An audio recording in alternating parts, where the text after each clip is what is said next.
사랑하는 여러분, 가만히 보면 세상에는 참된 기쁨을 찾는 사람들로 가득한 것 같습니다. 혹시 우리들 가운데서 불행을 찾는 사람들 없을 것입니다. 모든 사람들이 그 기쁨을 찾아서 각자 자기가 기대하는 방식으로 그 기쁨을 얻으려고 노력하며 애씁니다. 그러다가도 기쁨을 찾지 못해서 낙심하는 사람들 참 많습니다. 자신이 그토록 찾기를 원했던 기쁨이 손에 잡혔는데 쉽사리 손에서 떠나버리는 경우도 경험하지요. 또 허탈함과 인생의 허물을 느끼는 경우도 얼마나 많은지 모릅니다. 그럼에도 사람들은 세상의 기쁨을 쫓다가 그것에 노예로 평생을 소비하는 경우가 참 많습니다. 주 안에서 사랑하는 여러분, 저는 오늘 여러분들에게 꼭 전해드리고 싶은 메시지가 있습니다. 기독교는 기쁨의 종교입니다. 암울하게 짝이 없는 우리의 연약한 인생을 하나님께서 함께 하심으로 인하여서 소망의 자리로 인도해 주셨기 때문입니다. 그런 의미에서 주님의 기쁨이 우리 가운데 온 전 존재를 가득 채우고 있는지 스스로에게 물어보았으면 좋겠습니다. 여러분들 마음속에 주님의 기쁨이 있으십니까? 여러분들에게 주님의 기쁨이 우리의 삶 가득 채우고 있습니까? 그런 삶을 살고 있다면, 그런 고백을 하는 사람이라면 지금 모든 일이 아주 잘 되어서 이 고백을 할 수 있는 것이 아니라 모든 것이 그럼에도 불구하고 주님의 은혜임을 믿기 때문에 그와 같은 고백을 하리라고 저는 믿습니다. 내 삶의 결핍 그리고 부족함조차도 치명적인 약점으로 보이지 아니하고 불평으로 내 입술에서 내뱉어지지 않고 설령 내가 사망의 음침한 골짜기를 다닐지라도 주님과 함께 동행함을 체험하는 사람, 그 사람은 어떤 상황 속에서도 주님의 기쁨을 찾는 사람이고 그리고 감사의 이유를 찾는 사람이겠죠.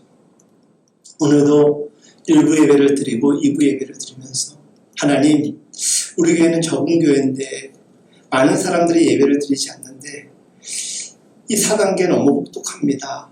우리 사랑하는 성도들, 오늘은 온라인으로 잘 예배를 드릴 수 있을지 모르겠습니다. 저는 그들을 신뢰하지만 그들 가운데 하나님이 함께하여 주셔서 예배의 기쁨이 있기를 간절히 원합니다. 그런 기도를 수없이 했던 것 같습니다. 사실 우리가 살아가는 이 땅은요, 사망의 음침한 골짜기와 같습니다.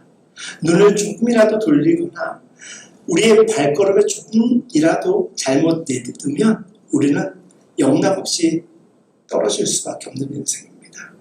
이번에 산악대장 한 분께서 14자를 다 정복하고 내려오는 길 가운데 안티파스에 빠져서 여전히 그의 생명이 유지되고 있는지 알 바가 모르는 상황에 처해 있죠. 탁월한 기술을 가지고 있고 여러 경험을 가지고 있어도 사람은 자기의 인생을 담보할 수 없습니다. 그런데 그분은 두 손에 양손가락 10개가 다 없는 사람입니다. 그런데 그는 그의 꿈을 포기하지 않고 그곳을 향하여서 갔습니다. 그의 손가락 없음을 생각할 때 그가 어찌 행복할 수 있고 기쁨의 사람이겠습니까? 하지만 행복한 사람은, 기쁨의 사람은 자신의 여건과 상황을 보고 행복한 것이 아니라 자기 마음을 두고 행복한 사람입니다. 우리 주님을 믿는 사람들은 하나님이 나와 함께 하심을 믿기 때문에 나는 연약하지만 이 세상은 불완전한 세상이지만 행복하다라고 고백하는 것입니다. 반대로 내 삶이 기쁨으로 가득하지 않고 언제부턴가 내 마음속에 기쁨이 사라져 있다라고 생각하는 분들이 있습니까? 내 삶의 모든 것이 기쁨보다는 불평과 고통으로 칠하고 있다라고 생각하는 분들이 있더라면 생각해 보십시오. 그 불평과 그 고통의 자리에 있어야 할 참된 기쁨이 어디론가 사라졌기 때문입니다. 무엇인가가 우리 마음에 채우고 있다는 것은 그곳에 또 다른 무언가가 자리 잡고 있다는 것이죠. 그것이 고통이요, 불안이요, 원망이라면 우리 인생은 행복하지 않습니다. 하지만 우리 마음에 하나님의 기쁨과 은혜가 가득하다라면 우리는 오늘 말씀의 제목처럼 우리는 기뻐하며 살아갈 수 있는, 세상이 주는 기쁨과 다른 이 놀라운 기쁨을 가지고 살아가는 사람이 되는 것입니다. 우리 마음에 은혜가 사라졌을 때 우리는 마음에 불안을 느낍니다. 불평할 수밖에 없습니다. 사랑하는 여러분, 우리 마음에 기쁨이 없는데 어찌 평안할 수가 있겠습니까? 우리 마음에 기쁨이 없는데 어찌 감사가 넘칠 수 있겠습니까? 우리 마음에 기쁨이 없는데 우리 입술에서 어찌 즐거운 노랫말이 고백될 수가 있겠습니까? 우리 마음에 기쁨이 없는데 사랑하는 마음이 어찌 생길 수가 있겠습니까? 내 마음에 작은 여유조차도 없고 작은 기쁨조차 없을 때는 심지어 내 부모, 자식마저도 귀찮게 여겨질 때가 있습니다. 나 자신도 지켜나가기가 버거운데 어찌 내 주변을 함께 챙기며 살아갈 수가 있겠습니까? 우리는 연약한 존재입니다. 그런 우리들을 향하여서 주신 하나님의 사랑은 우리도 살리지만 우리들을 통하여서 우리 주변에 있는 가족들과 친인척들, 지인들마저도 살리는 하나님의 은혜임을 여러분들이 날마다 경험할 수 있기를 간절히 소망합니다. 그렇다면 우리에게 있어서 기쁨이 가장 우선되어야 되는데 꼭 그런 것만은 아닙니다. 왜냐? 여러분, 우리에게 이 참된 기쁨과 진정한 기쁨이 우리 안에 자리 잡기 위해서 하나님의 사랑이 우선적으로 먼저 일하셨습니다. 그 하나님의 사랑이 십자가의 사건이었습니다. 십자가는 기쁨이 우리 마음에 자리 잡기 전에 고통과 원망과 불안 모든 것들을 이겨내기 위한 역사적 하나님의 은총이었습니다. 예수님이 베들레헴에 사람의 몸으로 오셨을 때 천사가 나타나서 목자들에게 이렇게 선포합니다. 큰 기쁨의 좋은 소식을 너희에게 전하노라. 그 큰 기쁨의 좋은 소식이 무엇입니까? 바로 예수 그리스도께서 몸을 입고 이 땅에 오셨다라는 것이죠. 그 소식을 듣기만 해도 기분이 좋아집니다. 그 소식을 듣기만 해도 마음에 평안이 왔습니다. 왜? 그 시대는 폭정과 압제 속에서 일반적인 사람들은 너무나도 고통적인 삶을 살았기 때문에 평화의 메시아께서 오셔서 우리를 구원해 주시기를 사람들은 열망하였기 때문입니다. 그러니 그 시대에 평화의 왕으로 예수님께서 오셨다라는 소식은 얼마나 기쁨이었는지 모릅니다. 그리고 그들이 생각하는 것과는 조금 다른 것이었지만 주님께서는 우리 모든 죄를 담당하시고 속죄 제물이 되어주셔서 우리의 모든 죄와 사망의 문제를 해결해 주시고 더 나아가 부활의 첫 열매가 되어주시고 우리에게 소망의 주가 되어주시지 않았습니까? 그래서 2000년이 지난 지금도 예수 그리스도는 우리에게 기쁨의 대상인 것입니다. 우리가 아무리 힘들고 어려워도 우리가 더 이상 불행하지 않는 것은 그럼에도 우리에게는 하나님이 함께 하시며 영원한 하나님의 나라가 확정되었기 때문입니다. 이것을 우리는 영원한 기쁨이라고 합니다. 특별히 예수님의 이름은 능력이 있어서 우리에게 기쁨을 줍니다. 저는 언제부턴가 여러분들도 그렇겠지만 예수라는 그 이름만 들어도 생각만 하여도 우리 행복하지 않습니까? 예수님의 이름으로 기도할 때 우리 마음의 평안과 위로와 소망과 힘이 하늘로부터 위로부터 제공됩니다. 우리가 예수님의 이름으로 선포할 때 귀신은 떠나가고 내 안에 어둠도 사라지는 것이죠. 예수님의 이름으로 우리가 노래할 때 우리의 영과 육은 춤을 춥니다. 그리고 온 세상도 기쁨의 장치가 되는 것입니다. 주 안에서 사랑하는 여러분, 정말 예수님은 우리에게 큰 기쁨이십니다. 그분이 우리에게 오셔서 누리는 이 기쁨은 정말 온 존재가 온 세상이 환영할 만큼 기쁨 그 자체인 것입니다.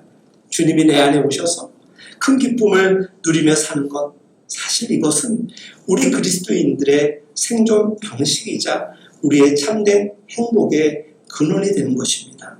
기쁨은 주님께서 믿는 자들에게 주시고자 하시는 궁극적인 선물입니다.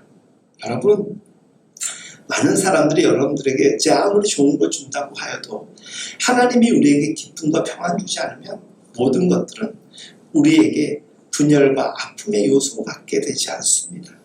기쁨은 주님을 믿는 자들이 누리는 궁극적인 존재 방식인 것입니다.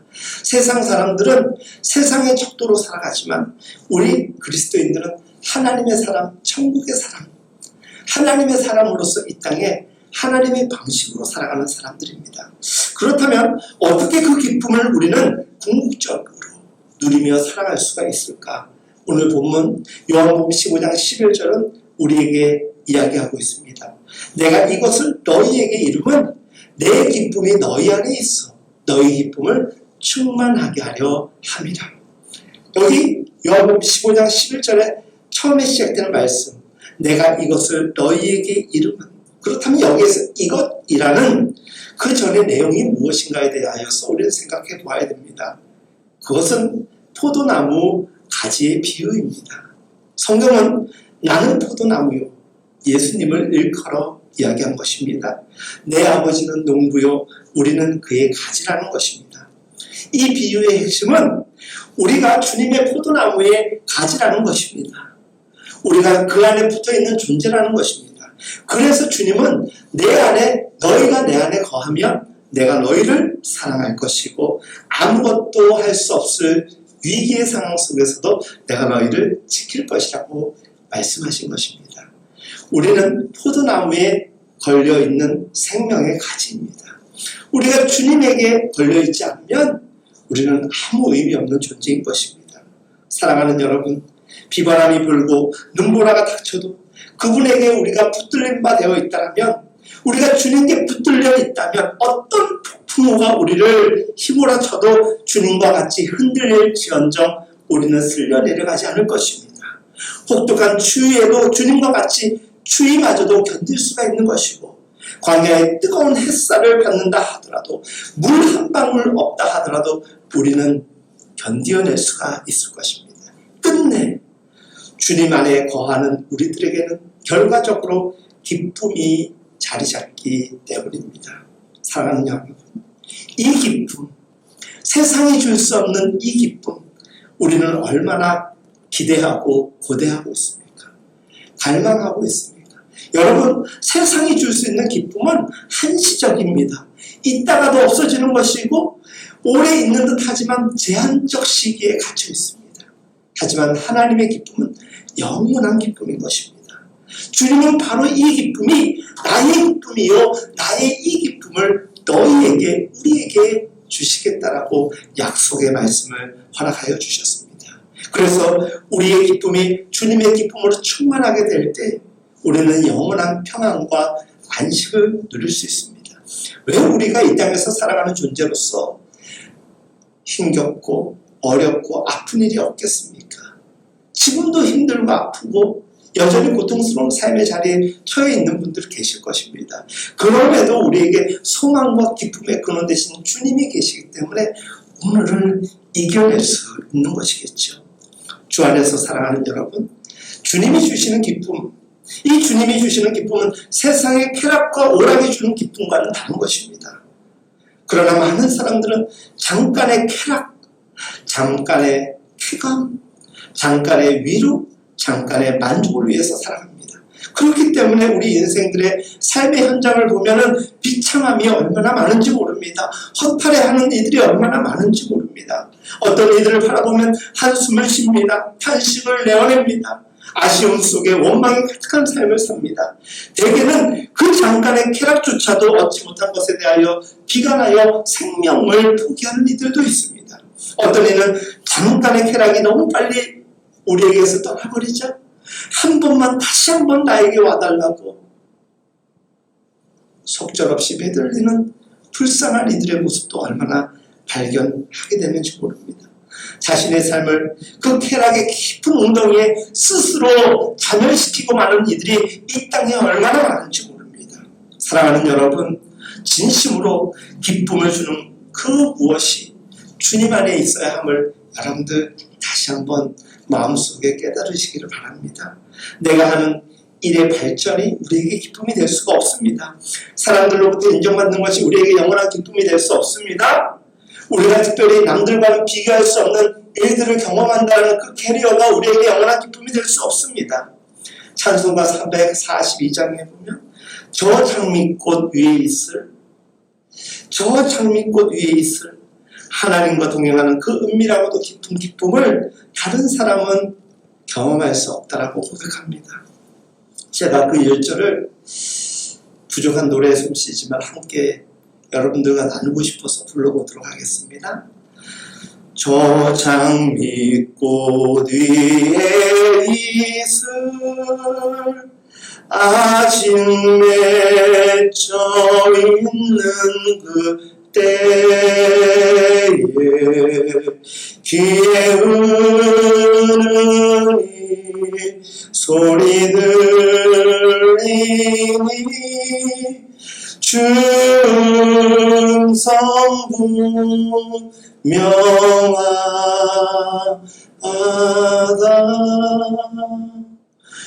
주님 나와 동행을 하면서 나를 친구 삼으셨네. 우리 서로 받은 그 기쁨 알 사람이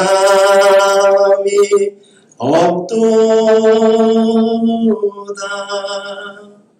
사랑하는 여러분, 주님의 음성을 듣는 기쁨, 그분이 내게 말씀하시는 것과 같은 사랑스러운 그 기쁨, 그분이 나를 사랑하신다라고 속삭여주시는 그 기쁨, 그분이 나를 인도하고 계시다라는 그 기쁨, 그분이 나를 붙들고 계시며 이 고난과 어려움 속에서도 나에게 힘을 주시며 함께 하시겠다라는 그 말씀의 기쁨을 우리가 누렸으면 좋겠습니다. 예수 그리스도의 비밀은 어떤 일이 다 잘 되었을 때만 한 번 웃는 그 정도의 일회성 기쁨이 아닙니다. 인생의 부족함과 어지러움과 서운함과 아쉬움 속에서도, 심지어 불안과 아픔 속에서도 소망되게 하시고, 그리고 기뻐하게 하는 변함없는 힘, 변함없는 기쁨, 바로 예수 그리스도를 통한 복음 안에 있음을 믿으시기를 바랍니다. 사랑하는 여러분, 주님은 십자가에서 우리의 슬픔과 그분의 기쁨을 바꾸어 주셨습니다. 이것은 신학적으로 즐거운 교환이라고 이야기를 합니다. 그러니 우리가 조금 힘들다라고 생각하며 그냥 너무나도 쉽게 하나님께 불평하고 하나님께 아픔을 토로하면서 하나님을 원망한다는 것은 도리어 하나님을 아프게 하는 일입니다. 하나님이 우리를 위하여 행하신 일, 그리고 장차 하나님이 우리를 위하여 예비하신 일들을 생각하면 우리의 오늘을 능히 이겨낼 수 있어야 하는 것입니다. 왜 그렇습니까?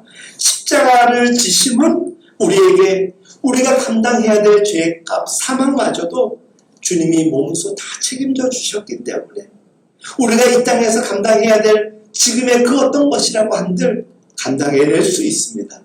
그리고 주님이 우리와 함께 하신다라고 말씀하지 않으셨습니까?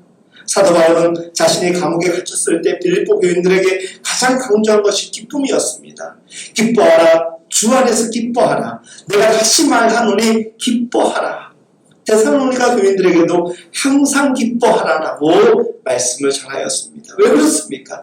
자신은 감옥에 갇혀 있음에도 행복하고 기쁜데 도리어 밖에 있는 이들이 기쁨을 빼앗길까봐 걱정되었던 것입니다. 그래서 그들을 향하여서 도리어 기뻐하라, 더욱 기뻐하라 라고 전하였던 것입니다. 여러분, 찬송가 가사말 가운데서 내가 매일 기쁘게 십자가의 길 행함은 주의 팔이 나를 안보함이라. 내가 주의 큰 복을 받는 참된 비결은 주의 영이 함께함이라. 아무리 좁은 길을 걸어도 밤낮 기뻐하는 이유, 주의 영이 나와 함께 하기 때문이라는 것입니다. 아무리 힘든 일을 만나도, 아무리 절망적인 상황 속에 내가 서 있다 한들 두려움과 절망에 나를 내어주지 않고 기쁨에게 나를 맡길 수 있는 힘, 우리에게 주신 믿음 안에서 일어나는 일들임을 고백할 수 있기를 바랍니다. 시편 4편 7절 말씀에 주께서 내 마음에 두신 기쁨은 그들의 곡식과 새 포도주가 풍성할 때보다 더하니이다. 주님이 주시는 기쁨은 우리 끝에 달콤한 감미로운, 그리고 배부름에서 오는 쾌락, 그리고 내 통장에 돈이 가득한 것과는 비교할 수 없는 차원이 다른 기쁨인 것입니다. 우리가 그리스도인으로 사는 것은 바로 그런 기쁨을 누리고 사는 것이지요. 물론 지금 여러분들의 상황이 제각각 다 다릅니다. 특별히 코로나 위기 가운데서 얼마나 어려운 시기를 우리가 보내고 있습니까? 솔직히 기뻐할 만한 상황이 아닐 수 있습니다. 바로 그런 상황을 염두하시고 주님은 먼저 우리의 고통과 아픔을 다 해결해 주셨고, 그 가장 큰 역사적 사건이 십자가 사건이었던 것이었습니다. 주님은 우리를 위하여서 우리가 감당해야 될 그 고통과 그 아픔보다 그 수십 배, 수백 배, 몇 천만 배가 되는 그 죽음의 고통을 이겨내 주심으로 우리의 소망이 되어 주신 주님이십니다. 이사야서 61장 3절 말씀에 기록되어 있기를 무릇 시온에서 슬퍼하는 자에게 화관을 주어 그 죄를 대신하여 기쁨의 기름으로 그 슬픔을 대신하며 찬송의 옷으로 그 근심을 대신하시고 라고 전하고 있습니다. 우리 주님의 기쁨은 우리가 기쁨을 누릴 상태가 되어서 누리는 기쁨이 아니라, 그럴 만한 상황은 아닌데도 우리의 마음을 바꾸시는 데에서 오는 기쁨이요, 그럴 만한 상황이 아님에도 불구하고 우리의 눈물을 닦아주시며 위로해 주시는 참된 기쁨이며, 그럴 만한 상황이 아님에도 내 안에 부어주시는 기쁨의 찬송으로 솟아나오게 하시는 참된 기쁨임을 감사할 수 있기를 간절히 소망합니다. 여러분, 우리 그런 기쁨으로 신앙생활하며 이 땅에서 삶을 살아갔으면 좋겠습니다. 웃음을 잃어버린 사람들, 근심과 걱정 때문에 웃지 못하는 사람들, 불편함과 두려움 때문에 웃지 못하고, 또 서운함과 원망 때문에 웃지 못하고, 결과에 대한 실망, 그리고 미래에 대한 걱정 때문에 웃지 못하는 그런 사람들 되지 말고, 염려 다 맡기라고 하신 주님 앞에 모든 것을 믿음으로 내어 맡기며, 비로소 내 모든 짐이 가벼워짐을 느끼며 참된 기쁨을 누릴 수 있는 그 반전의 기쁨의 사람, 바로 우리 모두가 되었으면 좋겠습니다. 우리의 기쁨, 주님이 허락하신 선물입니다. 주님이 십자가를 통하여서 우리에게 주신 모든 이 땅의 고통과 불행과 바꾼 하나님의 선물, 십자가의 소망, 기쁨을 우리 안에 이제 품으시고, 이제 나도 내 십자가를 기꺼이 선택하고 이 십자가가 동반하는 고통과 아픔일전정 그 모든 너머에 하나님의 소망과 기쁨으로 나아가는 우리가 되었으면 좋겠습니다. 십자가를 통하여서 주님이 내 안에, 내가 주님 안에 있음을 우리는 성경을 통하여서 확증받은 사람들입니다. 우리는 유한한 사람들입니다. 그러나 우리같이 연약하고 부족하고 유한한 존재가 영원하신 주님과 하나가 되었습니다. 유한한 기쁨을, 그리고 순간에 기쁨만을 추구하는 세상의 여타 사람들과는 다른 유한한 기쁨 속에서 살아감이 아니라 이제는 영원한 기쁨을 소유한 우리가 되었으니, 이제 우리 조금 더 망설이지 말고 흔들리지 말며 하나님 앞에 신실하게 진실하게 살아갔으면 좋겠습니다. 사랑하는 여러분, 세상이 주는 기쁨과 다른 이 기쁨, 우리 주님이 우리에게 주시는 기쁨입니다. 우리 주님 말고 누가 이 기쁨을 우리에게 줄 수가 있겠습니까? 날 위해 십자가를 지신 그분 외에 누가 이런 기쁨을 우리에게 선물로 주실 수가 있겠습니까? 사랑하는 여러분, 그런 주님의 기쁨이 우리 안에 충만해져서 주님이 내 안에, 내가 주님 안에, 주님의 기쁨이 내 안에, 내가 주님의 기쁨 안에 충만해지는 저와 여러분들의 삶이 될 수 있기를 예수님의 이름으로 축복하고 응원합니다. 우리 시간 함께 말씀을 생각하시며 합심으로 기도하는 시간을 갖습니다. 하나님, 오늘 말씀의 제목처럼 우리들 세상이 주는 기쁨과는 다른 이 놀라운 기쁨 누리게 하여 주옵소서. 어려운 시절을 살아가고 있는 것은 맞지만 십자가를 감당하신 그 주님의 은혜와 사랑, 소망 안에서 오늘을 넉넉히 이겨내게 하여 주옵소서. 우리 함께 이 시간 합심하여 기도하겠습니다. 특별히 지금 삶이 너무나도 힘겨운 이들이 있죠. 우리 교우들 가운데 말 못할 이유들로 인해서 아픔 당하는 분들이 있죠. 하나님이 아십니다. 그리고 저도 여러분들을 위하여, 여러분들도 저를 위하여 기도하고 있잖아요. 우리가 기도하고 있으니 하나님이 일하심을 믿습니다. 우리 함께 이 시간 기도하겠습니다.